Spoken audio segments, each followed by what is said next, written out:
Hi everybody, here we are back again. We're at Pleinmont Point today, and we're just going to show you some of the German fortifications that were placed here, and then we're going to take a walk along the cliff paths, about a mile on the cliff paths, to get back to our push bikes.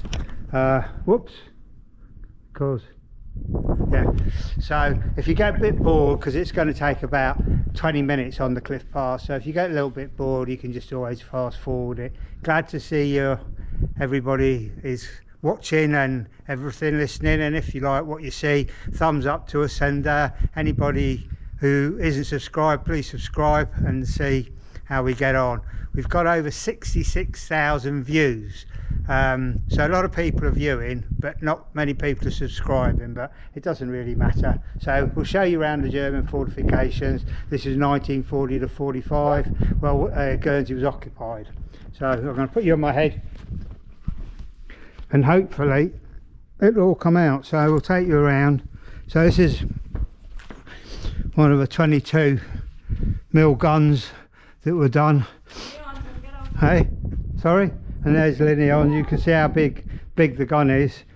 So there's some bunk beds and things where they used to kip around. So you get the gist, see how wide the walls and the fortifications are. I mean, it's absolutely horrendous what the Germans built. Yeah, and all within a few years of occupying. They had a lot of prisoners of war came and everything. So there's another little room there.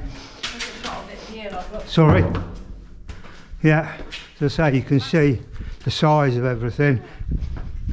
And there's another room down there, and I'll take you along so you can get an idea of how big the fortifications were.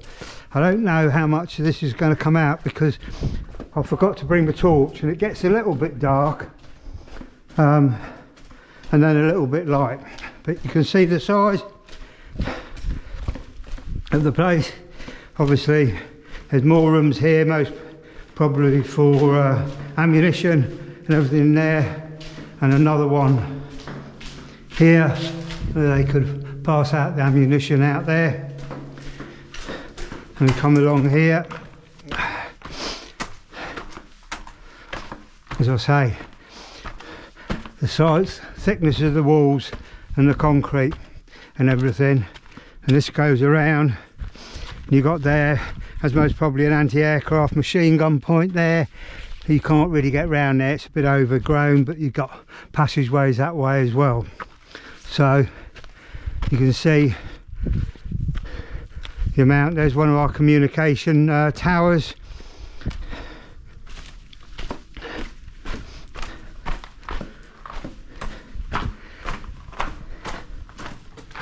So we'll just go back and we'll take you along the west coast.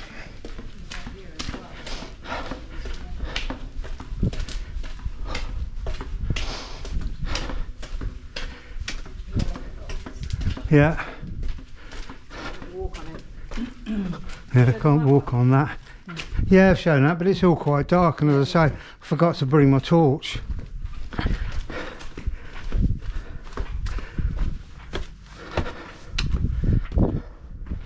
So there's more which we can't actually get to, but there's more here, and this then goes right underneath here, but you can't actually walk through here if there's a big metal door which they've sealed off.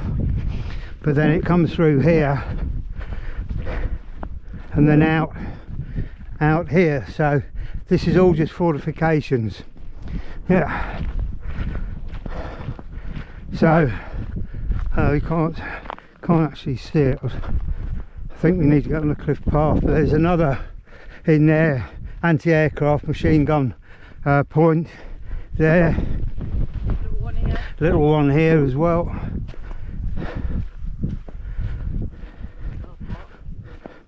Yeah, you got your car park. You can, I mean, we've walked up from the bay, but you can actually drive up here and park and then just walk around the cliff paths. You can see the gun just poking out there, and it used to be a Pleinmont watchtower used to be here, but the Germans knocked it down during the occupation. Yeah, that's what used to be here. As I say, the Germans knocked that down. That was built sort of 1775, I think, around about the time of the loopholes.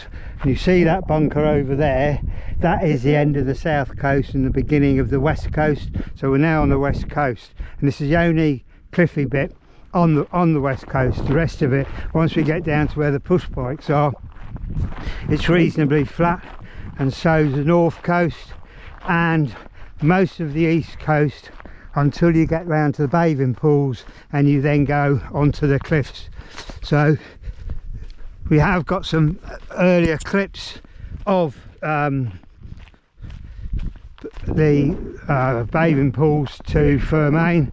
This, I think it was Fermain we took them to. That's Hanwar Lighthouse. And you can see some of the rocks were quite high tide at the moment, so you can't see a great deal of the rocks, but horrendous amount of rocks all around here. There's been an awful lot of shipwrecks over time along the west coast of Guernsey. I mean, we had the Errol Mead, which was a wood ship, Earl Mead, which was a wood ship that landed up on the rocks, and most of the west coast was just covered in all this lovely timber, which people were going down their lorries and tractors to get. You are meant to hand it in, but nobody ever handed it in. They just went and got it, because we did at Mud and Wet. There was a ship that went, and I built all the framework. Morning.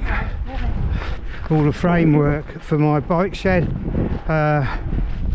That was going up a steep hill to get to the, yeah, there's the Guernsey plane, because the airport's just over there. So no drone flying around here, unfortunately, because we are so close to the airport.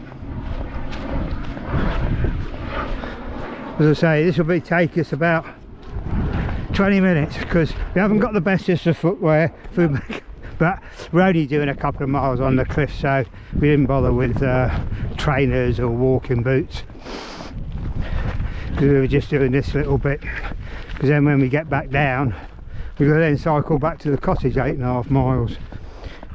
Well, we did all this last week. Let them know what happened. Yeah, well, I'm hoping this is going to come out, because we did this last week, and when we got back to the cottage and I downloaded it onto the computer, I messed up somewhere, and it was all fast forwarded, and it only did about 3 minutes recording.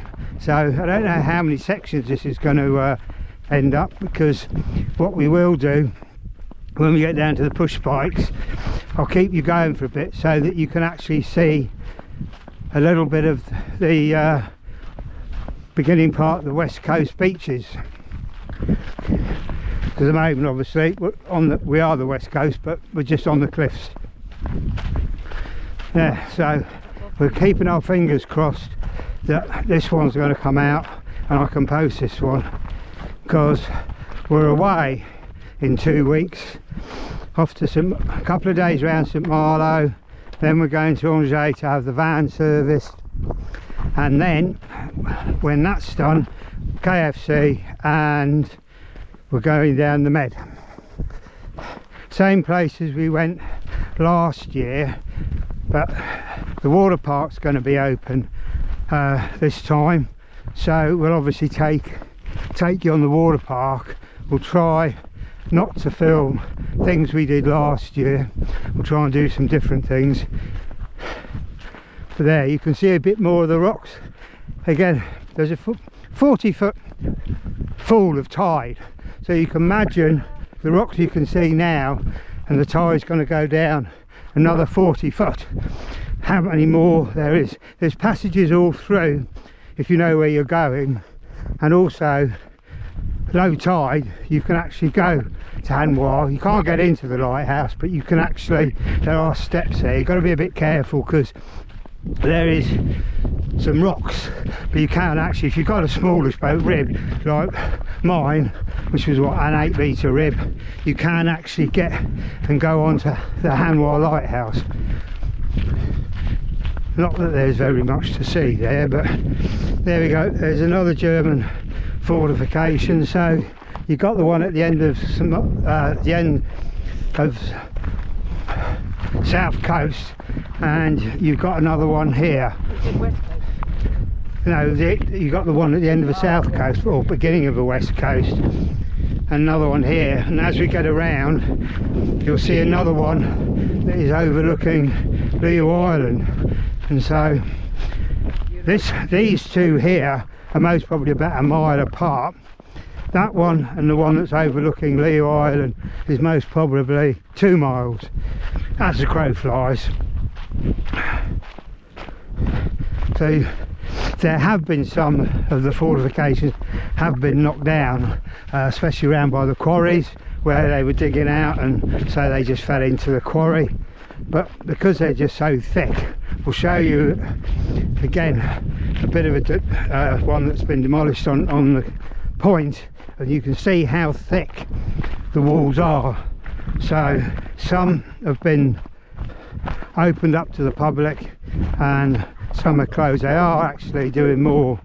You got some of the loopholes. If you've seen one of our earlier videos down at Saints Bay, that one, actually that loophole, changed the subject from the Germans to 1600s, that loophole has actually been